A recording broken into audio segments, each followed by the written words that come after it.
Welcome back to my channel infinite Shiksha. बच्चों कैसे हो आप।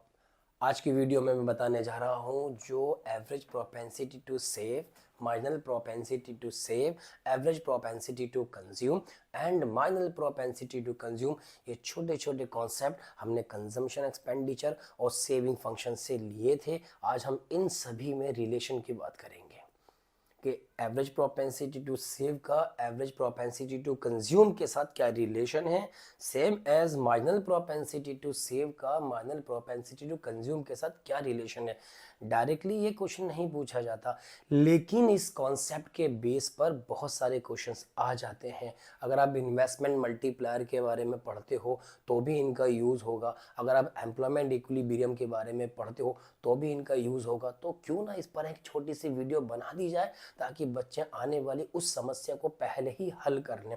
तो देखिए बच्चों,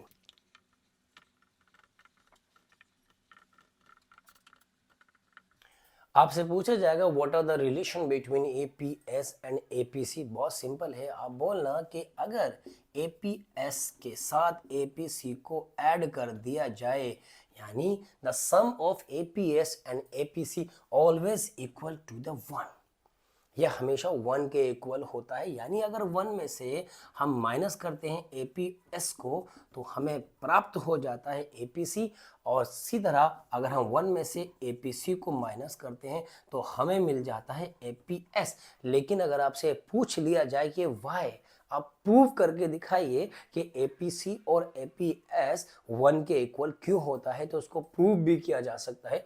हम यहाँ पर बात करते हैं, चलिए प्रूव करते हैं कि एपीएस और एपीसी इन दोनों का सम वन के इक्वल क्यों होता है। चलिए प्रूव करते हैं।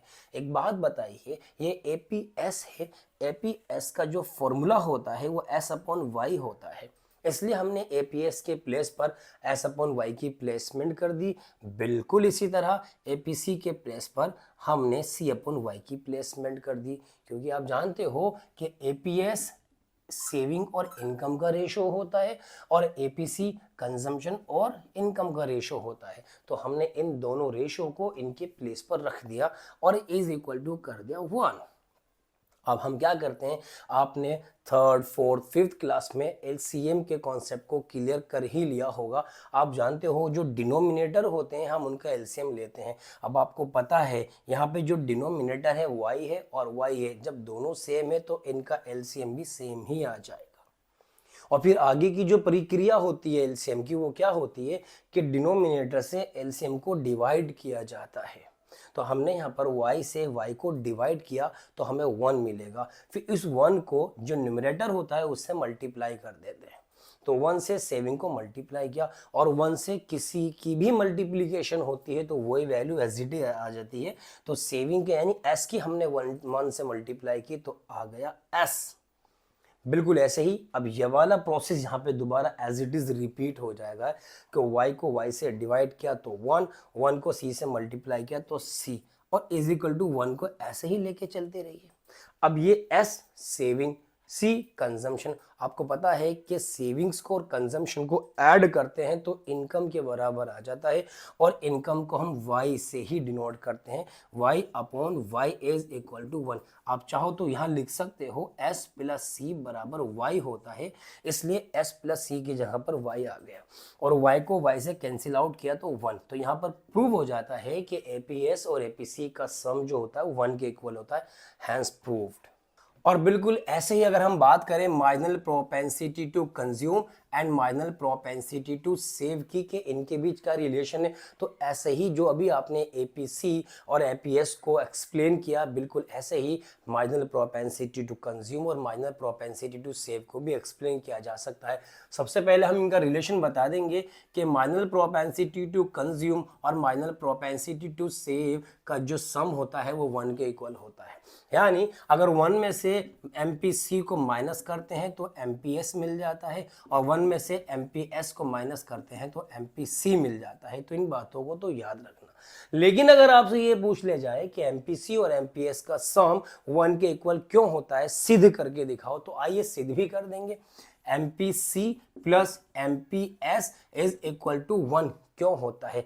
MPC रेशो होता है change in consumption and change in income का, और MPS रेशो होता है change in saving and change in income का, इज इक्वल टू 1।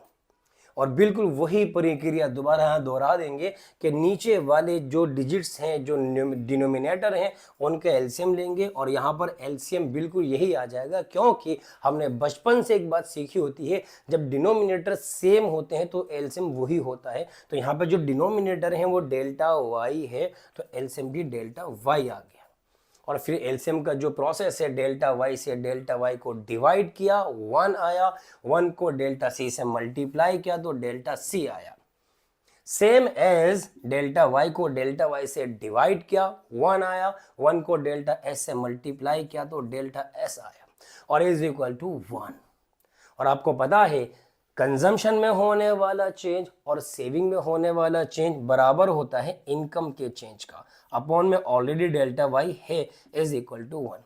आप चाहो तो यहां लिख सकते हो कि delta C plus delta S बराबर होता है डेल्टा वाई, इसलिए हमने यहां पर डेल्टा सी और डेल्टा एस के प्लेस पर डेल्टा वाई की प्लेसमेंट कर दी, और डेल्टा वाई को डेल्टा वाई से डिवाइड किया तो आ गया 1 is equal to 1। Hence proved कि MPC plus MPS is equal to 1। तो प्यारे बच्चे, छोटे से कॉन्सेप्ट थे, जब मैं आपको बताऊंगा एम्प्लॉयमेंट इक्विलिब्रियम के न्यूमेरिकल्स में तो इनका बहुत यूज होने वाला है, क्योंकि आपको MPS गिवन होगा, ज़रूरत MPC की होगी, तो आप क्या करोगे, 1 में से MPS को माइनस करके MPC निकाल दोगे। इसी तरह आपको MPC गिवन होगा, MPS की ज़रूरत होगी, 1 माइनस MPC करके MPS निकाल दोगे। तो इस तरह इनका यूज़ होता है। तो इस वीडियो को आप अंत तक देखते रहिए, और आपको वीडियो पसंद आई हो तो शेयर करें, लाइक करें, कॉमेंट करें। Thank you very much.